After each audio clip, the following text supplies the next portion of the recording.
Rreziku i trafikimit të qenieve njerëzore në fokus të takimit zhvilluar këtë të njëjtën në prefekturën e Vlorës. Me praninë e drejtuesve të institucioneve kryesore në qytet, përfshirë Policinë e Shtetit, Policinë Kufitare, por edhe institucionet që e ndjekin në vazhdimsi një problematik të tillë. Prefekti i qarkut të Vlorës, Plator Nesturi, në nisjet e takimit antitrafik ka theksuar se edhe në kuadër të sezonit turistik, fokusi duhet jetë më i madh. Një vëmendje më të shtuar ndaj këtij fenomeni, edhe pse deri në këtë moment nuk kemi raste konkrete të trafikimit. Kemi bëjmë ajo që çfarë, siç e dini, do të jetë problematika e çështjes rrezikut të trafikimit të qenieve njerëzore, që e cila padyshim është jo vetëm pjesë e punës dhe programit tonë, por e çuar kjo dhe në sensin e një sezoni turistik ku padyshim kemi një shtim më të madh të fluksit të qytetarëve, padyshim që e bën këtë gjë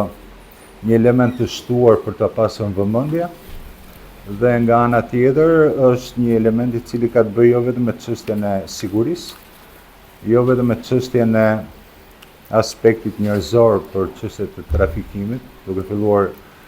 qoftë për fëmijët apo edhe për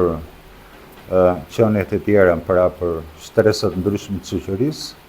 Dhe në këtë kuadër unë padyshim që duhet të theksoj faktin që deri më tash, ndonse ende nuk kemi referime të rasteve konkrete të viktimave të trafikimit të qenieve njerëzore apo viktimave të mundshme, mendoj se në situatën në cilën kalojmë, ky fenomen nuk është se s'do të jetë i pranishëm.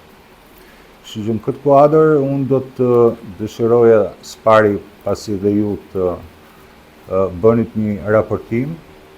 theksoj pikërisht një vëmendje të shtuar për sa i përket këtij fenomeni dhe që së bashku të përcaktojmë dhe pikat dhe masat ku duhet të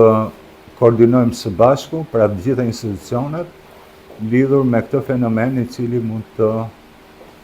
ketë element të cilët nuk i bëjnë nder as turizmit, as Vlorës dhe as qarkut Vlorës. Takimi i cilësuar i rëndësishëm për luftën antitrafik në një moment kur fokusi mbetet tek sezoni turistik dhe ku duhet padyshim që vëmendja dhe puna të përqendrohen edhe në evitimin e këtij fenomeni.